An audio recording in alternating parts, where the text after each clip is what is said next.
आज 14 फरवरी 2022 शिव पुराण की कथा। और आज का जो टॉपिक है वो है मैना को प्रत्यक्ष दर्शन देकर शिवा देवी का उन्हें अभिष्ट वरदान से संतुष्ट करना तथा मैना से मैनाक का जन्म। ओम नमः शिवाय। नारद जी ने पूछा, पिताजी, जब देवी दुर्गा अंतर्ध्यान हो गई और देवगण अपने अपने धाम को चले गए, उसके बाद क्या हुआ? ब्रह्मा जी ने कहा, मेरे पुत्रों में श्रेष्ठ विप्रवर नारद जब विष्णु आदि देव समुदाय हिमालय और मैना को देवी की आराधना का उपदेश दे चले गए, तब गिरिराज हिमाचल और मैना दोनों दंपति ने बड़ी भारी तपस्या आरंभ की। वे दिन रात शंभु और शिवा का चिंतन करते हुए भक्ति युक्त चित्त से नित्य उनकी सम्यक रीति से आराधना करने लगे। हिमवान की पत्नी मैना बड़ी प्रसन्नता से शिव सहित शिवा देवी की पूजा करने लगी। वे उन्हीं के संतोष के लिए सदा ब्राह्मणों को दान देती रहती थी। मन में संतान की कामना ले मैना चैत्र मास के प्रारंभ से लेकर 27 वर्षों तक प्रति वर्ष तत्परता पूर्वक शिवा देवी की पूजा और आराधना में लगी रही। वे अष्टमी को उपवास करके नवमी को लड्डू बलि सामग्री पीठी खीर गंध पुष्प आदि देवी को भेंट करती थी। गंगा के किनारे औषधि प्रस्थ में उमा की मिट्टी की मूर्ति बनाकर नाना प्रकार की वस्तुएं समर्पित करके उनकी पूजा करती थी। मैना देवी कभी निराहार रहती, कभी व्रत के नियमों का पालन करती, कभी जल पीकर रहती और कभी हवा पीकर भी रह जाती थी। विशुद्ध तेज से दमकती हुई दीप्तिमती मैना ने प्रेम पूर्वक शिवा में चित्त लगाए 27 वर्ष व्यतीत कर दिए। 27 वर्ष पूर्ण होने पर जगन्मयी शंकर कामिनी जगदम्बा उमा अत्यंत प्रसन्न हुई। मैना की उत्तम भक्ति से संतुष्ट हो वे परमेश्वरी देवी उन पर अनुग्रह करने के लिए उनके सामने प्रकट हुई।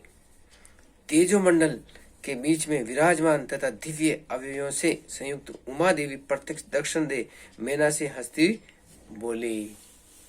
देवी ने कहा, गिरिराज हिमालय की रानी माँ साध्वी मैना, मैं तुम्हारी तपस्या से बहुत प्रसन्न हूँ। तुम्हारे मन में जो अभिलाषा हो उन्हें उसे कहो। मैना, तुमने तपस्या व्रत और समाधि के द्वारा जिस जिस वस्तु के लिए प्रार्थना की है वह सब मैं तुम्हें दूंगी। तब मैना ने प्रत्यक्ष प्रकट हुई कालिका देवी को देखकर प्रणाम किया और इस प्रकार कहा। मैना बोली, देवी, इस समय मुझे आपके रूप का प्रत्यक्ष दर्शन हुआ है, अतः मैं आपकी स्तुति करना चाहती हूँ। कालिके, इसके लिए आप प्रसन्न हो। ब्रह्मा जी कहते, नारद, मैना के ऐसा कहने पर सर्वमोहिनी कालिका देवी ने मन में अत्यंत प्रसन्न हो अपनी दोनों बाहों से खींचकर मैना को हृदय से लगा लिया। इससे उन्हें तत्काल महाज्ञान की प्राप्ति हो गई। फिर तो मैना देवी प्रिय वचनों द्वारा भक्ति भाव से अपने सामने खड़ी हुई कालिका की स्तुति करने लगी। मैना बोली, जो महामाया जगत को धारण करने वाली चंडिका लोक धारणी तथा संपूर्ण मनोवांछित पदार्थों को देने वाली है, उन महादेवी को मैं प्रणाम करती हूँ। जो नित्य आनंद प्रदान करने वाली माया, योग निद्रा, जगत जननी तथा सुंदर कमलों की माला से अलंकृत है, उन नित्य सिद्धा उमा देवी को मैं नमस्कार करती हूँ।